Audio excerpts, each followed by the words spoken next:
A kú déédé àsìkò yìí, kókó inú ìwé ìròyìn la mú wá fún yín láti inú àwọn ìwé ìròyìn ilẹ̀ Nàìjíríà. Orúkọ tèmi ni Ọmágbémisọ́lá Ọmọlọ́gọ̀mádẹ àìjẹran ẹdán.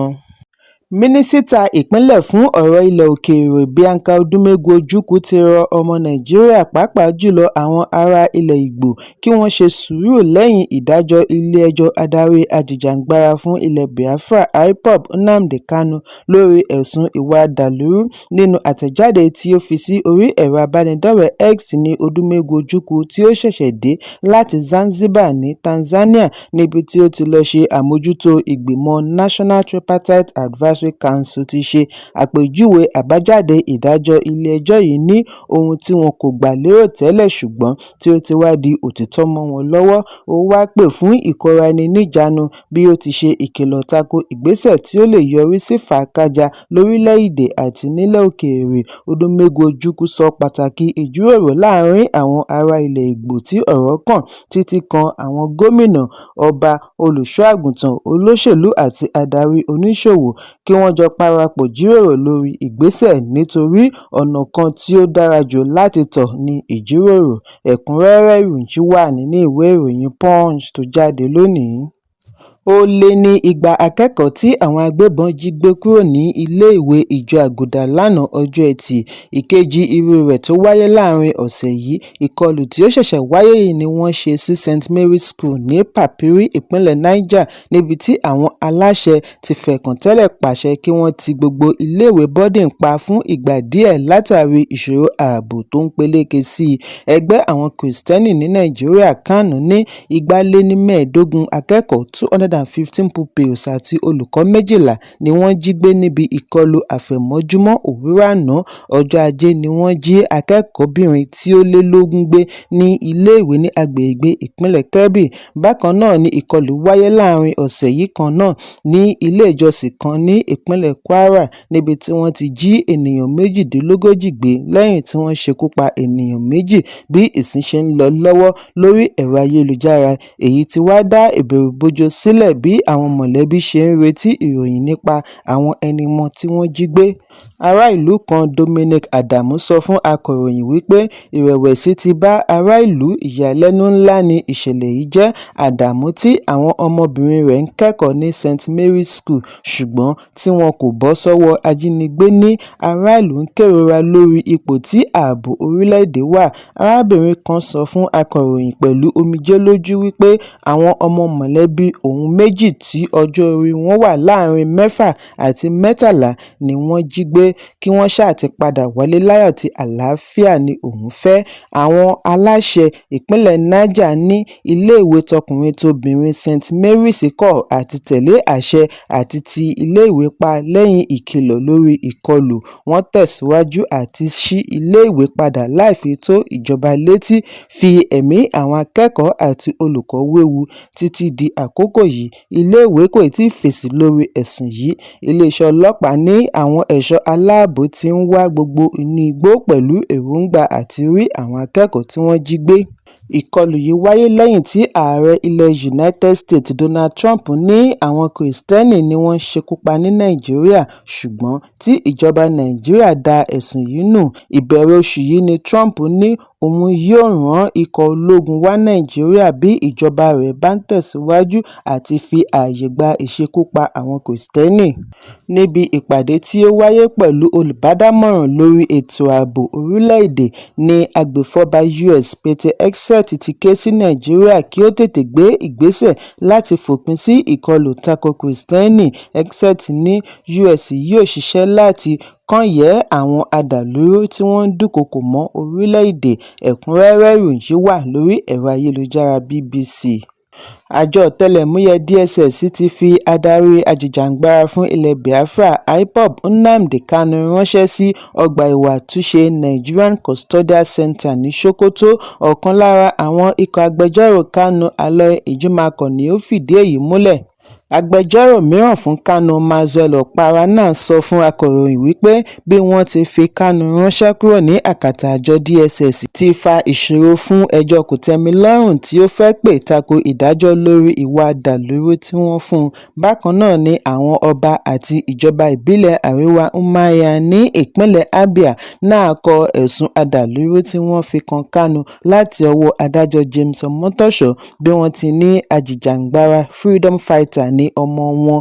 Èyí ń wáyé bí ẹgbẹ́ ilẹ̀ Ìgbò kan tí ó tẹ̀dó sí ilẹ̀ US ṣe kọ ẹ̀sùn wípé Kanu ń pètepèrò àti yin àdó olóró ní ilẹ̀ US àti British Mission ní Nàìjíríà bí wọ́n ti ṣe àpèjúwe ìdájọ́ adájọ́ Omotosho ní àgbélẹ̀rọ tí wọ́n gbà lérò láti fi tàbùkù rẹ̀.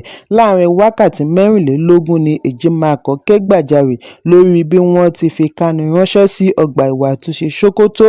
Bí a kò bá gbàgbé wípé Ọjọ́bọ̀ ni adájọ́ Omotosho rán Kanu ní ẹ̀wọ̀n gbére lórí ẹ̀sùn oníkókó 7 tí ó dá lórí ìwà dàlúrú tí ìjọba àpapọ̀ pè takò. Bákan náà ni adájọ́ pa á láṣẹ kí wọ́n fi adarí IPOB sí ọgbà ìwà àtúnṣe tí ó pamọ́ lórílẹ̀-èdè bí ó ti ní ọgbà ìwà àtúnṣe Kùjé lè má dára tó fún ajìjàǹgbara ilẹ̀ Biafra. Okpara tí ó bu ẹnu àtẹ́ lu bí wọ́n ti fi Kanu ránṣẹ́ sí Sokoto nítorí wọ́n mọ̀ wípé ó fẹ́ pe ẹjọ́ kòtẹ́milọ́rùn, òun ló sì ń ṣaṣojú ara rẹ̀ nílé ẹjọ́. Irúfẹ́ ìdájọ́ wo rèé? Okpara ní adarí IPOB ti kọ ẹ̀sùn kòtẹ́milọ́rùn rẹ̀ kalẹ̀, kódà wọ́n ti bá a tẹ̀ ó kù kí ó bu ọwọ́ lù ú, ṣùgbọ́n pẹ̀lú bí wọ́n ti fi sọ̀kò sí Sokoto báyìí kò ní àǹfààní àti parí ìgbésẹ̀ kòtẹ́milọ́rùn rẹ̀ mọ́. Ẹ̀kúnrẹ́rẹ́ ìròyìn yìí wà nínú ìwé ìròyìn This Day tó jáde lónìí.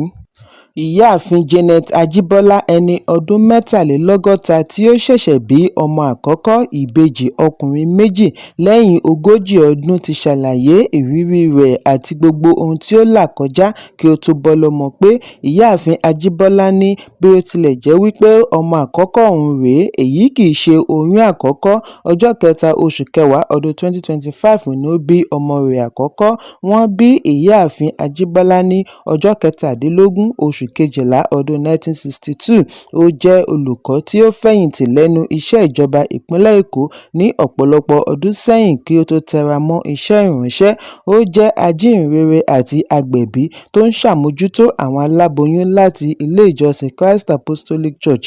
Ìgbéyàwó rẹ̀ yóò pé ọdún 41 ní oṣù kejì ọdún 2026. Ajíhìnrere yìí ṣàlàyé wípé òun a máa lóyún, ṣùgbọ́n bí ó bá lọ fún àyẹ̀wò scan á ṣe àfihàn wípé kò sí ọmọ kankan ní inú rẹ̀. Kàkà bẹ́ẹ̀, ìju ni wọ́n máa ń rí. Ọdún 2009 ni wọ́n ṣe àwárí wípé ó ní àrùn ìju. Ó ṣe iṣẹ́ abẹ láti fi yọ ìju yìí ní ilé ìwòsàn Babcock University Medical Center, ṣùgbọ́n ìju yìí tún padà wù. Ó tún lọ fún àyẹ̀wò ní ọdún 2013. Bákan náà ló tún ṣẹlẹ̀. Scan kò rí oyún, ṣùgbọ́n tòun tọkọ rẹ̀ tẹra mọ́ àdúrà. Àwọn èèyàn gbà wọ́n ní oríṣiríṣi ìmọ̀ràn, ṣùgbọ́n wọ́n gbé ọkàn wọn sí ìlérí Ọlọ́run. Ní bíi ọdún kan sẹ́yìn ni ẹnìkan ṣe àyẹ̀wò fún un tí ó sì fìdí ẹ̀ múlẹ̀ wípé ó ti lóyún, ṣùgbọ́n kò rí onítọ̀hún mọ́.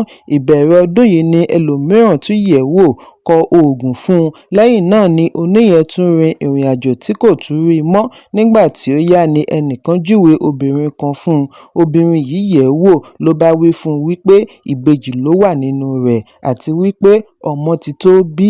Lòun bá gbáradì pẹ̀lú oore-ọ̀fẹ́ Ọlọ́run. Ọjọ́ 3 oṣù kẹwàá ni ó bí ọmọ fúnra rẹ̀ láì ṣiṣẹ́ abẹ. Ìyá ìbejì ṣàlàyé wípé fún gbogbo àkókò tí ó fi wà nínú oyún, ikùn rẹ̀ kò yọ púpọ̀. Ṣàṣà ènìyàn ló lè mọ̀ wípé ó lóyún bí ó tilẹ̀ jẹ́ wípé ó ń rí àpẹẹrẹ oyún. Àyẹ̀wò scan ń gbé oríṣiríṣi èsì tó ń tako ara wọn jáde. Òmíràn á ní ọmọ wà níbẹ̀, òmíràn á ní kò sí ọmọ níbẹ̀, ṣùgbọ́n àwọn ń tẹ̀síwájú nínú ìgbẹ́kẹ̀lé wọn sí Ọlọ́run kí ó tó wá ṣe èyí. Ẹ̀kúnrẹ́rẹ́ ìròyìn wà nínú ìwé ìròyìn Punch tó jáde lónìí. Ilé ìjọsìn Christ Apostolic Church CAC Òkè Ìṣẹ́gun tí ó wà ní òpópónà Òkè Àdó, Ẹrúkú, ìjọba ìbílẹ̀ Èkìtì, ìpínlẹ̀ Kwara kún yàtọ̀ ní ọjọ́ Ìṣẹ́gun tí ó kọjá láàrin aago 6 ìrọ̀lẹ́ láìmọ̀ wípé ewu ń bẹ lóko lóńgẹ́. Ìdí tí ilé ìjọsìn yìí fi kún yàtọ̀ pẹ̀lú ẹbí, ará àti ọ̀rẹ́ ni láti ṣe ìsìn ìdúpẹ́ fún ará ìlú 18 tí wọ́n ṣẹ̀ṣẹ̀ jàjàbọ́ lọ́wọ́ àwọn ajínigbé níbi ìkọlù tí ó wáyé ní oṣù mélòó sẹ́yìn. Ìwádìí jẹ́ kó di mímọ̀ wípé ètò ìsìn ìdúpẹ́ yìí jẹ́ àwọn alákòóso ìjọ lógún débi wípé wọ́n ṣe ètò àti jẹ́ kí àwọn ọmọ ìjọ tí kò lè wá rí wò lórí ẹ̀rọ abánidọ́rẹ̀ẹ́ Facebook Live bí ìsìn ṣe ń lọ lọ́wọ́. Ṣùgbọ́n ètò yìí ni ó wá sí ìdádúró lójijì bí àwọn adàlúrú ṣe ya wọ ilé ìjọsìn pẹ̀lú ìkọlù tí wọ́n ní ó gbà wọ́n tó wákàtí kan. Ìró báńgà àti knockout ní èrò ìjọ kọ́kọ́ pé ìró ìbọn tó ń dún kí adàlúrú 4 tí ó gbé ìbọn AK-47 rifle tó já wọlé tí wọ́n fi yìnbọn pa ènìyàn 3 tí wọ́n sì jí àwọn 35 gbé lọ. Àwọn tí wọ́n ń ṣe ayẹyẹ àwọn tí wọ́n jàjàbọ́ lọ́wọ́ ajínigbé ni wọ́n jí gbé sá wọ inú igbó lọ. Ìwádìí fìdí ẹ̀ múlẹ̀ wípé àwọn èrò ìjọ ò mọ̀ wípé àwọn adàlúrú ti gbọ́ nípa ìsìn ìdúpẹ́ tí ó fẹ́ wáyé. Wọ́n ti gun igi tí ó wà lágbègbè ìjọ lọ fi ara ṣoko bí wọ́n ti ń retí àkókò tó dára jù láti gbìnàyá. Láàrin méjì ìsìn ni àwọn adàlúrú yìí bẹ́ bọ́ sílẹ̀ tí wọ́n ya wọ ilé ìjọsìn. Agbẹnusọ ìlú Ẹrúkú Ọlásùnkànmí Ayẹni sọ níbi ìfọ̀rọ̀wánilẹ́nuwò wípé àwọn 3 tí wọ́n di olóògbé ní Túndé Àṣàbè, Ṣẹ́gun Alájà àti Dérẹ̀mí pẹ̀lú ọmọbìnrin kan tí ó fi ọrùn gba ọta ìbọn tí ó sì wà lẹ́sẹ̀ kan ayé ẹsẹ̀ kan ọ̀run nílé ìwòsàn. Ọlásùnkànmí ṣàlàyé wípé ó ti pẹ́ tí àwọn adàlúrú yìí ti ń gbèrò àti ṣe ìkọlù sí ìlú wọn ṣùgbọ́n tí àwọn ọdẹ ń ṣe ìdáwọ́kọ̀ fún wọn. Fún ọ̀sẹ̀ 4 ni wọ́n ti ń gbìyànjú àti ya wọ ojúnà Ẹrúkú sí Ẹ̀gbẹ́ àti Ẹrúkú sí Òmù-àrán kí ó tó di ìkọlù ọjọ́ Ìṣẹ́gun tí wọ́n fi ríbi wọ inú ìlú. Ọlásùnkànmí fi kún wípé gbogbo bí àwọn adàlúrú yìí ṣe ń gbìyànjú àti wọ inú ìlú làwọn ń ké sí àwọn aláṣẹ lórí aago ṣùgbọ́n tí wọn kò fèsì. Bí ó ti gbóríyìn fún àwọn ọlọ́pàá agbègbè fún ìgbìyànjú wọn àti lé àwọn adàlúrú yìí jìnnà kúrò nínú igbó. Ẹ̀kúnrẹ́rẹ́ ìròyìn wà nínú ìwé ìròyìn Vanguard tó jáde lónìí. Kókó inú ìwé ìròyìn tòní kò ní jù báyìí lọ. Ẹ pàdé mi ní ọjọ́ Ajé Monday fún àkọ́tún ìròyìn. Kí a tó lọ, ẹ má ṣaláì fi àkíyèsí yín ránṣẹ́ kí ẹ sì bá wa subscribe sójúnà wa lórí YouTube kí kókó inú ìwé ìròyìn lè máa tẹ̀ yín lọ́wọ́ ní kíákíá.